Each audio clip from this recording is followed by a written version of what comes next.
성령 충만한 하루가 되시기 바라겠습니다. 오늘 말씀은 로마서 15장 30절에서 32절 말씀입니다.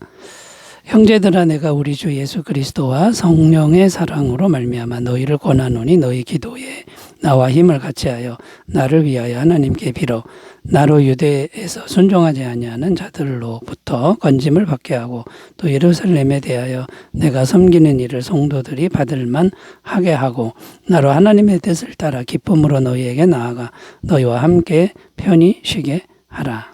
아멘. 오늘 말씀의 내용은 사도 바울이 로마 교회 성도들에게 이제 기도 부탁을 하는데요. 어떤 기도를 부탁하느냐 하면 그 내용을 살펴보면 크게 세 가지입니다.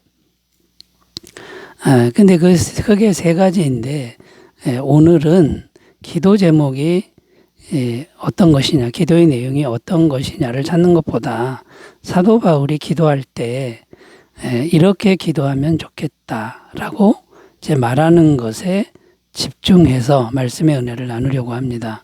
제가 어떤 내용을 기도했느냐가 아니라 기도는 어떻게 하는 것이 바람직하고 효과적인 것이냐, 여기에 주제를 설정하고 이 바람직한 기도의 방법에 대해서 오늘 좀 생각하면서 은혜를 나누려고 합니다. 자, 어떻게 기도하는 게 바람직한 기도일까요? 첫 번째는요, 교회가 합심해서 기도하는 것이 바람직한 기도다라는 겁니다. 30절 다시 읽으면 형제들아, 내가 우리 주 예수 그리스도와 성령의 사랑으로 말미암아 너희를 권하노니 너희 기도에 나와 힘을 같이하여 나를 위하여 하나님께 빌어. 이 말씀에 보면 너희 기도에 나와 힘을 같이하여 이렇게 기록하는데, 힘을 같이 한다는 것은 함께 전쟁한다, 치열하게 싸운다, 이런 의미라고 말씀드렸죠. 함께 전쟁을 한다면 어떻게 해야 될까요? 온 마음으로 연합을 잘해야 하겠지요. 왜냐하면 온 마음으로 연합하지 않으면 전쟁에서는 백전백패가 될 수밖에 없고 결과는 죽음과 멸망을 거둘 것이기 때문입니다. 그러니까 무슨 말입니까? 목숨을 걸고 온 마음으로 연합하여 함께 기도하라, 이런 말씀이 됩니다. 그러니까 여기서의 강조점은 기도할 때 연합해서 기도하고 합심해서 기도하는데 목숨 걸고 합심하라, 이런 말이 되는 겁니다. 자, 이런 기도, 연합해서 합심해서 기도하는 기도가 바람직한 기도다라는 것이죠. 마태복음 18장 19절에서 20절입니다. 진실로 다시 너희에게 이르노니 너희 중에 두 사람이 땅에서 합심하여 무엇이든지 구하면 하늘에 계신 내 아버지께서 그들을 위하여 이루게 하시리라. 두세 사람이 내 이름으로 모인 곳에는 나도 그들 중에 있느니라. 자, 여기 보면 두세 사람만 모여도 하나님이 함께 하시고 기도를 들어주신다고 말씀하는데, 자, 여기서의 강조점은 두세 사람의 숫자가 아닙니다. 한 마음으로 연합해서 기도하느냐, 이것이 중요하다라는 거죠. 마치 부모이신 하나님이 자녀인 우리들이 숫자는 적어도 한 마음으로 뭉치는 것을 볼 때 기뻐하시는 것과 같다라는 겁니다. 사도행전 2장 1절에서 3절입니다. 오순절 날이 이미 이름에 그들이 다 같이 한 곳에 모였더니 호련히 하늘로부터 급하고 강한 바람 같은 소리가 있어 그들이 앉은 온 집에 가득하며 마치 불의 혀처럼 갈라지는 것들이 그들에게 보여 각 사람 위에 하나씩 임하여 있더니.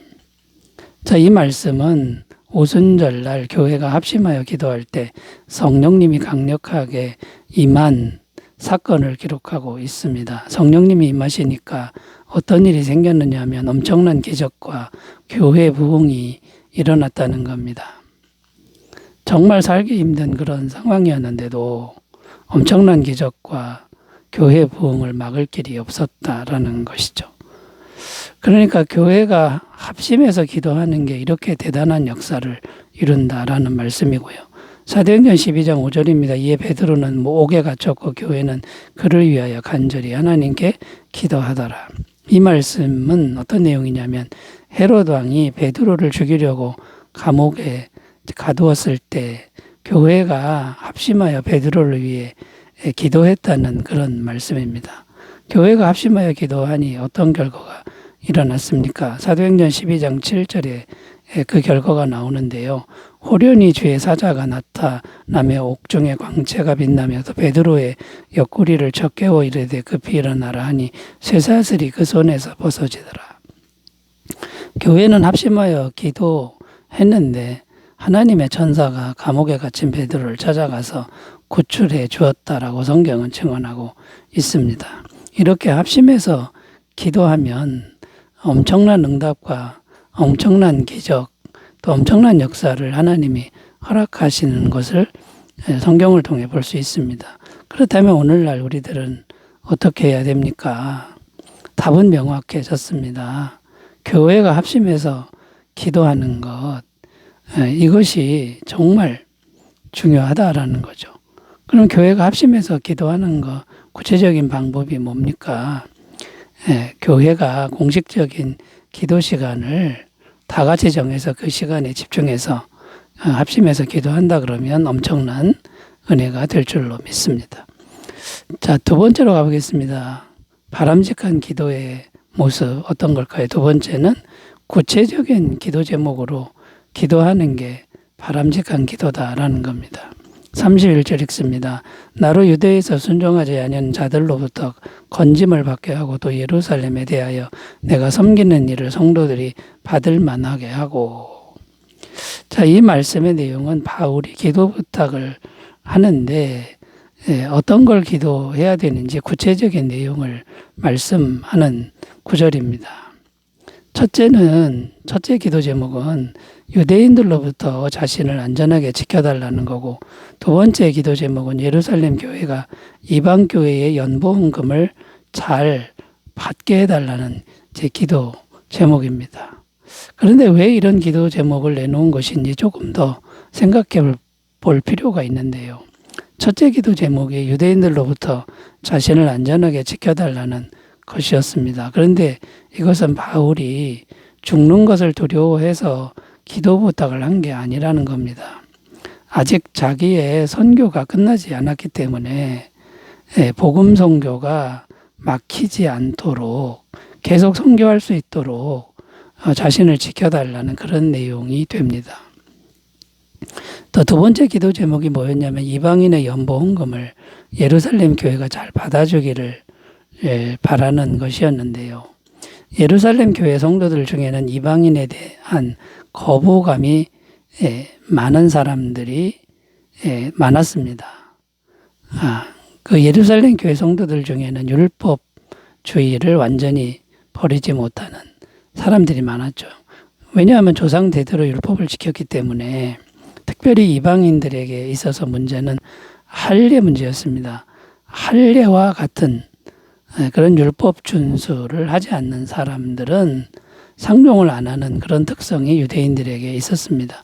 그런데 이방인들이 연보헌금을 보냈는데 이방인들 거는 안 받겠다 하고 거절을 하면은 이제 어떻게 됩니까? 그 예루살렘 교회와 이방 교회가 하나가 될 수가 없다는 거죠. 그 사도 바울은 예루살렘 교회와 이방 교회가 한 가족이 되는 것을 간절히 기도했다는 겁니다. 자, 이 모든 기도 내용을 볼 때 바울의 기도는 어떠한 기도였습니까? 두루뭉실한 기도가 아니라 너무나도 분명하고 구체적인 기도였다라는 겁니다.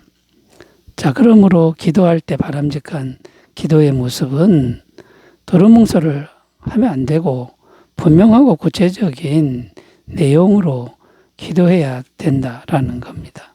마가복음 10장 51절 52절 예수께서 말씀하여 이르시되 내게 무엇을 하여 주기를 원하느냐 맹인이 이르되 선생님이여 보기를 원하나이다. 예수께서 이르시되 가라 내 믿음이 너를 구원하였느니라 하시니 그가 곧 보게 되어 예수를 길에서 따르니라. 이게 무슨 말입니까? 소경에게 예수님은 너의 소원이 무엇이냐고 묻습니다.